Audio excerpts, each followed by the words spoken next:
Do I actually hold the mic? Yeah. Yeah. It's very pop singery. I work with Max McCracken with his fighters. Known Max a long time.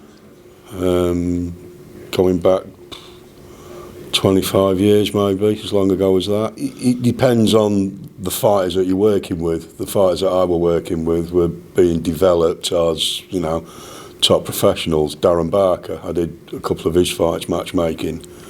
So it's basically ensuring that the fighter gets a win, but it's competitive. Some fighters want to preserve the unbeaten record. You look at the real great fighters, the majority did lose. Without being controversial, Josh Taylor lost to Jack Catterall, but he got the decision. Matt is a baby in the heavyweight division. It's his second fight. Personally, I'd like to see him make a bit of a statement and hopefully get a stoppage win. If he doesn't, then it's no problem. As long as he wins, that's the main thing, and you learn something from the fight. Do I actually hold the mic? Yeah. Yeah. It's very pop singery. You can Is there start. such thing as pop singers? You can start singing and dancing if you want.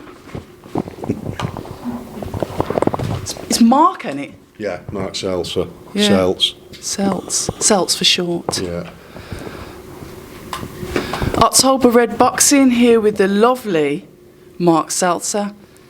I'm going to pop your October Red Boxing interview, or I like to call them conversations, because this is the first time we've spoke. So Mark, the floor is yours. Okay. Let our viewers know a little bit about yourself, and you can bring in childhood memories if you like. Oh, blimey. It's a long time ago.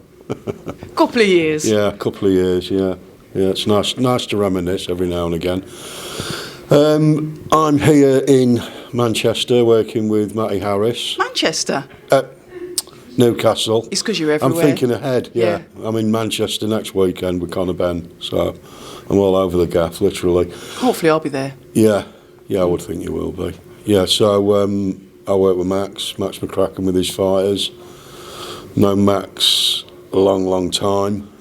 Going back 25 years maybe, as long ago as that.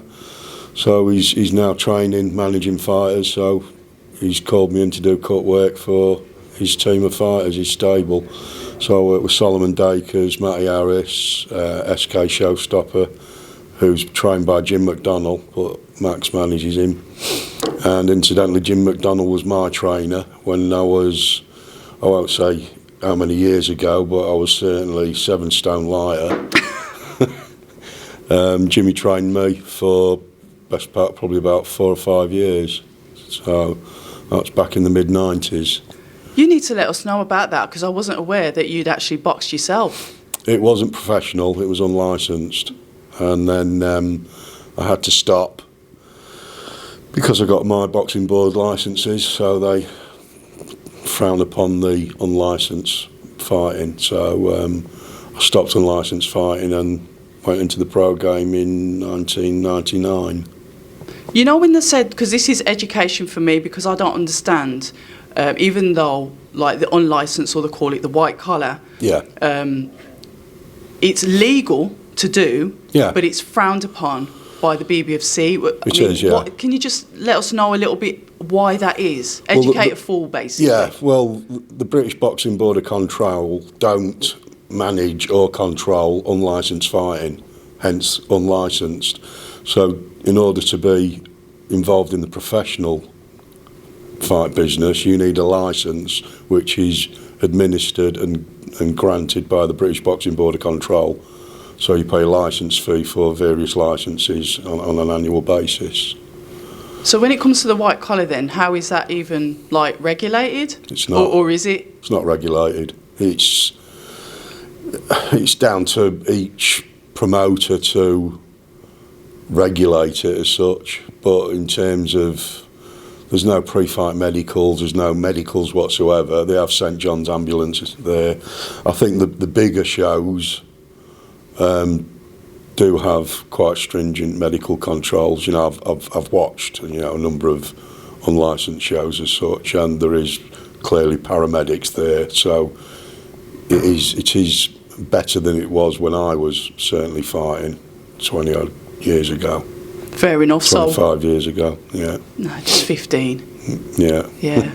So when you obviously turned over and obviously you came into the professional side of it, Yeah. what made you get into like being a seconds in the corner, the cut man, and why did you think, you know what, I'm going to be a boxer? Yeah. I was asked by Jim McDonnell and Tony Sims. They both trained me, and they basically said, you know, Seltz, we want you to go for a seconds licence and work with us. And I said, yeah, I'd love to. So that's how it developed. Then after probably about a year to 18 months, I then got a manager's licence, an international agent's licence and a matchmaker's licence, because we were putting our own professional shows on. So I would do the matchmaking for Tony Sims, TBS Boxing as it was called then, back in the day. So how do you then, when you're looking at matchmaking, because that's always been a subject that I've been interested in, matchmaking, let us know a little bit about what goes into that, because you know you hear on the big shows, oh, that was an absolute mismatch, who put those together, that's absolute rubbish. We hear that, we do hear it a lot, especially, you know, with the young ones that are coming through and they're having their first couple of fights. So give us an insight into matchmaking and what it takes to be a matchmaker. It takes a lot of hard work and a lot of time, basically. It depends on the fighters that you're working with. The fighters that I were working with were being developed as, you know, top professionals. Darren Barker, I did a couple of his fights matchmaking. So it's basically ensuring that the fighter gets a win, but it's competitive and they learn from it. So, for example, he might not have fought a southpaw before, you get in a southpaw opposition. And it's just basically progressing and developing the fighter and bringing on their opponents accordingly to match them, you know, and give them a competitive fight. I don't personally, you know, when I was doing matchmaking, there was no real value in just getting, as the Americans call them, tomato cans, just knockovers. The fighters don't benefit from that, although they'll get a W when it's, you know, an easy night's work. It's not really developing their skill set.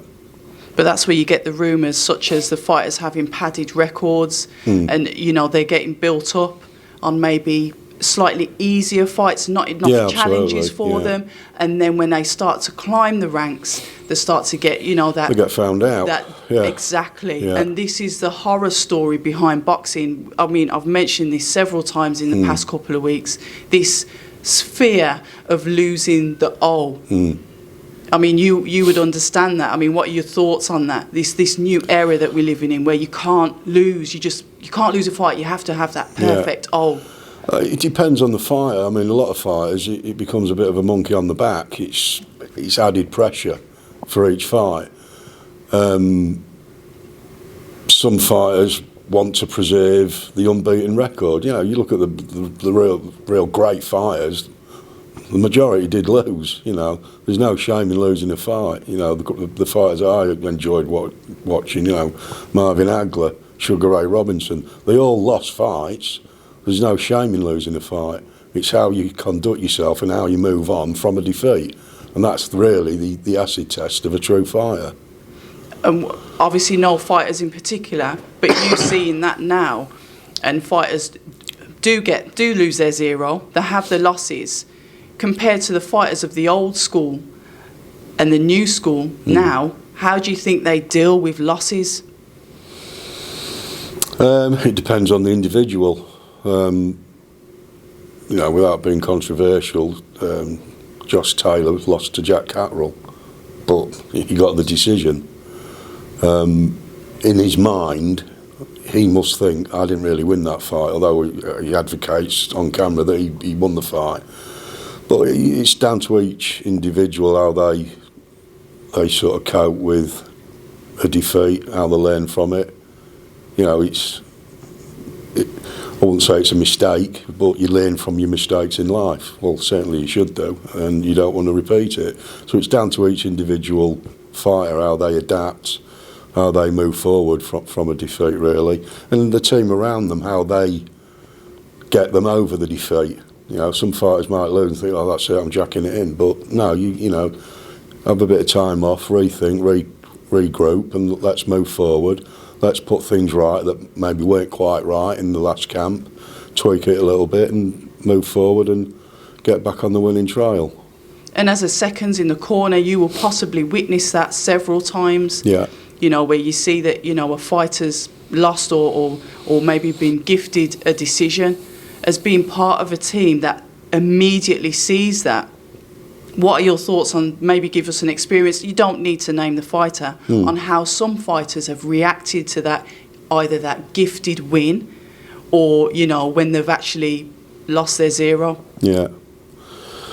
I think I can honestly say, hand on heart, I've not really been involved in a gifted win, but I've certainly been involved in some controversial decisions.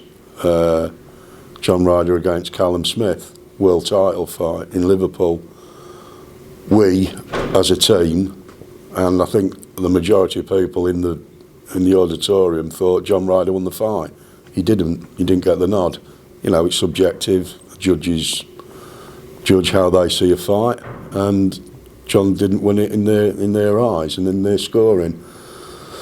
But John, he's very pragmatic. He's very focused. Obviously, we're all, you know, fuming, to put it mildly, on the night. But, you know, he was back in the gym a week later, head down, back grinding, back training, and staying motivated. Yeah, you think that could be kind of difficult, like you said, if you know it's like a controversial or, for want of a better word, an unfair decision. But it's interesting just to hear it from what you see on the inside, and grateful for you to actually bring a fight up. So going back to your matchmaking abilities, obviously Matty Harris, who you're in the corner for tonight, how do you take that match with Metsis? Yeah. I'm terrible with names. You know, Matt is a baby in the heavyweight division. It's his second fight. Personally, I'd like to see him make a bit of a statement and hopefully get a stoppage win. If he doesn't, then it's no problem. As long as he wins, that's the main thing, and he learns something from the fight. You know, he's got a long career in front of him. I've worked with a number of top heavyweights, you know, past, present and future, and I think Matty has got the ability to do extremely well, providing he stays grounded and focused. I think he's got a very bright future in the heavyweight division. He's quite an affable chap as well. You know, he's good to be around. Yeah, he's definitely a character. Yeah, which is another important thing for me. I would say all the fighters, the exception maybe one or two, we all get on well, the mates at the end of the day, and we don't suffer fools, basically. So the people we work with are nice blokes, putting it, you know, plain and simple. I like that. We don't suffer fools lightly. I think that's definitely a Brummy thing. We can smell the rotten ones a mile off. Yeah. With Matty, like you said, it's so important that he stays grounded. Somebody that is so young in their career with a very low amateur experience, no pedigree really in amateur. Getting to fight, you know, being signed with Wasserman, big deal. Yeah. Now fighting on showcasing on Sky Sports Boxer. Yeah. From your experience, how hard is it for a young man to be able to keep his cool, to, like you said, just keep a lid on it, still like not get above himself? How hard is it? It's difficult because, you know, at the end of the day, he's a young fella. You know, when you go back to when you were young yourself, you're full of Lots of things. Fun in life. You want to have a laugh and enjoy yourself. But the business he's in is a serious business. So there's times where he needs to let off steam. Certainly, have an holiday, have a break, and then focus on the fighting. But he's lucky he doesn't have to make weight, which is another added pressure in the other lower divisions. It's a great deal of pressure. But he just needs to stay grounded. The team around him advise him accordingly. He's got a good trainer in Edwin, Max, myself. It's just about guidance, guiding a young man through life and through, hopefully, which will be a very successful career. Brilliant. I could go on and talk to you for ages, but the time is ticking, and we've got to head over to the arena. Just one thing that I'd like to ask you about, and it was just one of your fond childhood memories that have got nothing to do with Birmingham City football. Right, one of my childhood memories. It's got absolutely nothing to do with Birmingham City. My first ever West Ham game, 1967, against Dirty Leeds, 0-0. I remember everything about that day. I was only 7. I remember everything about that day going there. I can have been to a game about 2 or 3 years ago, and my mates will say, "Oh, do you remember this, that, and the other?" I don't even remember being at the match, but that one memory is ingrained. So we'll leave it there. That was an happy day. Yeah, he's winding you up about Birmingham City. He is indeed. Max is there giggling in I've the been to background Birmingham City a few times with West Ham. They were that. Well, actually, one was a bad memory because we got relegated thanks to Steve Bruce. Yeah. Oh, flat face. Flat face, here we go. Listen, I'm going to leave it there. October Red Boxing with the lovely Mark Seltzer. Until the next time. Hi, and thank you for watching October Red Boxing. Like, subscribe, and tap the bell for notifications. You can also find us on Instagram at October Red Boxing and on Twitter, October Red UK. And remember, at October Red, we stay ready.